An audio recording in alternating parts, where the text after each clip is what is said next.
புராண கதைகளை மையப்படுத்தி ஒவ்வொரு காலகட்டங்களையும் ஒவ்வொரு வடிவங்களில் திரைப்படங்கள் வெளிவந்துட்டு தான் இருக்கு.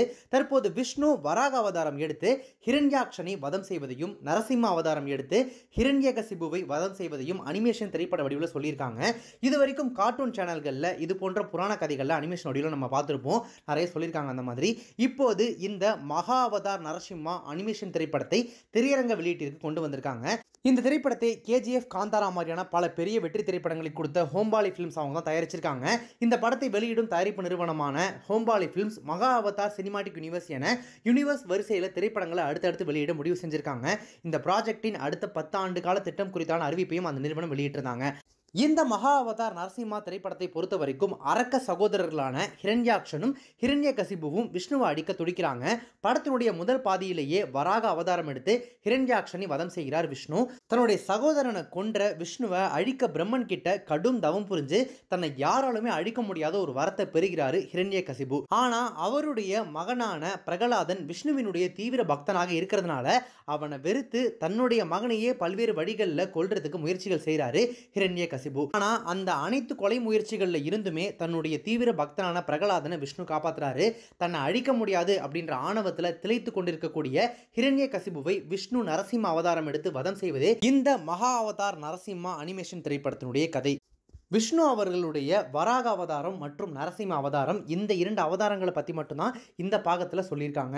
இது போன்ற புராண கதைகளை நாம் படிக்கும்போது கதாபாத்திரங்களுடைய உருவங்கள் நமக்குள்ள கற்பனையாக நிறைய தோன்றி இருக்கும். அப்படி இந்த அனிமேஷன் திரைப்படத்தில் விஷ்ணுவினுடைய நரசிம்ம அவதாரமாக இருக்கட்டும், வராக அவதாரமாக இருக்கட்டும், ஹிரண்யாக்ஷன் உருவமாக இருக்கட்டும், ஹிரண்யகசிபு அவருடைய கதாபாத்திரத்தினுடைய உருவமாக இருக்கட்டும், இப்படி கதாபாத்திரங்களுக்கு சிறந்ததொரு உருவத்தை இந்த அனிமேஷனில் கொடுத்துருக்காங்க. அதுபோல யுத்தம், ஹிரண்யகசிபுவின் சாம்ராஜ்யம் என அனைத்தையுமே அனிமேஷன் ஃப்ரேமில் ரொம்பவே பிரம்மாண்டமாக உருவாக்கியிருக்காங்க. இப்படி ஒரு அனிமேஷன் உலகத்தை வடிவமைச்ச விதமும் அதனுடைய அந்த வண்ணங்களும் 3Dயில் பார்க்கறதுக்கு உண்மையாகவே கண்களுக்கு விருந்தாகவே இருக்கு.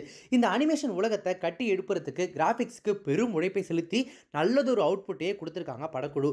இந்திய அனிமேஷன் திரைப்பட வரலாற்றில் இந்த மகா அவதார் யூனிவர்ஸ் குறிப்பிடத்தகுந்த இடத்தை பெறும் அப்படின்றது இந்த முதல் பாகத்திலேயே தெரியுது. அதே நேரத்தில் ஒரு சில குறைகள் இல்லாமலும் இல்லை. யுத்த காட்சிகளுடைய ஓரிரு இடங்களில் கிராஃபிக்ஸ் தரத்தை இன்னுமே மெருகேற்றி இருந்தாங்க அப்படின்னா முழுமையான அனுபவத்தை நம்மளுடைய விடிகளுக்கு அது கொடுத்துருக்கும். இன்னுமே பார்க்குறதுக்கு ரொம்ப வியப்பாக இருந்திருக்கும். ஒவ்வொரு கதாபாத்திரங்களுக்கும் தனித்தனியான பவர்ஃபுல் பின்னணி இசையை கொடுத்துருக்கக்கூடிய இசையமைப்பாளர் சாம் சிஎஸ்க்கு கண்டிப்பாக ஒரு தனி பாராட்டுகளை கொடுத்தே ஆகணும். கைதி உள்பட ஒரு சில திரைப்படங்களில் தான் அவருக்கு வாய்ப்புகள் கொடுக்கப்படுது. ஆனால் தனக்கு வாய்ப்பு கிடைக்கக்கூடிய எல்லா இடங்கள்லையுமே அவர் தன்னுடைய திறமையும் தன்னுடைய இசையும் நிரூபிச்சுக்கிட்டே தான் இருக்காரு. அந்த வகையில் இந்த மகா அவதார் நரசிம்மா திரைப்படத்துக்கு சிறந்ததொரு அவுட்புட்டை பின்னணி இசையாக அவர் கொடுத்துருக்காரு. ஆனால் பாடல்களில் கொஞ்சம் ஏமாற்றமாக தான் இருக்குது. இன்னும் வராக அவதாரம் மற்றும் நரசிம்ம அவதாரம் எடுக்கக்கூடிய கதையை திரைப்படத்தினுடைய வடிவத்திற்கு ஏற்ப தேர்ந்த கதையாக கொடுத்துருக்காங்க. எழுத்துலைமை கூட கவனிச்சிங்க அப்படின்னா நீண்ட இந்த புராண கதையை திரைமொழிக்கு ஏற்ப முதற் பாதியில் வராக அவதாரம், 2வது பாதியில் நரசிம்ம அவதாரம் என தனித்தனியாக அடுக்கி பாராட்ட வைக்கிறாங்க திரைக்கதை ஆசிரியர்களான ஜெயபூர்ணா தாஸ், அஸ்வின் குமார், ருத்ர பிரதாப் கோஷ் அந்த கூட்டணி. இப்படியான புராண கதைகள் பற்றி பெரிதும் பரிச்சயம் இல்லாதவங்களுக்கும் இன்றைய ஜென்சி பார்வையாளர்களுக்கும் புரியக்கூடிய வகையில் இந்த அனிமேஷன் படத்தில் அந்த புராண கதையை ரொம்ப அழகாக திரைமொழிக்கு ஏற்ப கதையாக சொல்லியிருக்காரு இயக்குனர் அஸ்வின் குமார். அனைத்து தரப்பு மக்களுக்கும் எளிமையாக புரிய வைக்கக்கூடிய நோக்கத்தில் அமைக்கப்பட்ட தமிழ் டப்பிங் வசனங்களும் அதற்கு கொடுக்கப்பட்ட குரல்களும் கண்டிப்பாக கவனம் பெறுகின்றன. மொத்தத்தில் இந்த மகா அவதார் நரசிம்மா அனிமேஷன் திரைப்படம் எப்படி இருக்கு அப்படின்னு கேட்டிங்கன்னா, நாம் ஏற்கனவே பல வடிவங்களில் படித்த ஒரு கதையாக இருந்தாலுமே கூட இந்த அனிமேஷன் உலகம் நிச்சயமாக உங்களை ஆச்சரியமூட்டும். இது நான் சொன்ன மாதிரி உங்களுக்கு ஆல்ரெடி தெரிஞ்ச கதை தான், இந்த என்னத்தை போய் புதுசாக பார்க்குறது அப்படின்னு யோசிச்சிங்கனாலும் கூட அந்த அனிமேஷன் ஒர்க்ஸாக இருக்கட்டும், அவங்க அதை ப்ரெசென்ட் பண்ண விதமாக இருக்கட்டும், 3Dயில் அந்த தேட்டர் ஸ்க்ரீனில் பார்க்குறதுக்கு அவ்வளோ வியப்பாக இருக்குது. ஆகச்சிறந்த அனுபவத்தை இந்த அனிமேஷன் திரைப்படம் வழியாக அவங்க கொடுத்துருக்காங்க அப்படின்னு சொல்லலாம். கதை தெரிஞ்சவங்களுக்கே இது ஒரு ஆகச்சிறந்த அனுபவமாக இருக்கும் அப்படின்னா, கதை தெரியாத உங்கள் வீட்டு குழந்தைகளோ அல்லது அப்கமிங் ஜென்ரேஷனை சேர்ந்தவங்களோ இருக்காங்க, அவங்க போய் இந்த படத்தை பார்க்குறாங்க அப்படின்னா கண்டிப்பாக இந்த திரைப்படம் அவங்களுக்கு பேரனுபவமாக இருக்கும் அப்படின்றதுல எந்த மாற்று கருத்தும் இல்லை. தாராளமாக குடும்பத்தோட போயிட்டு, அதுவும் முக்கியமாக குழந்தைகளை கூட்டிகிட்டு போயிட்டு பார்த்து என்ஜாய் பண்ண வேண்டிய ஒரு திரைப்படமாக இந்த மகா அவதார் நரசிம்மா அமைஞ்சிருக்கு.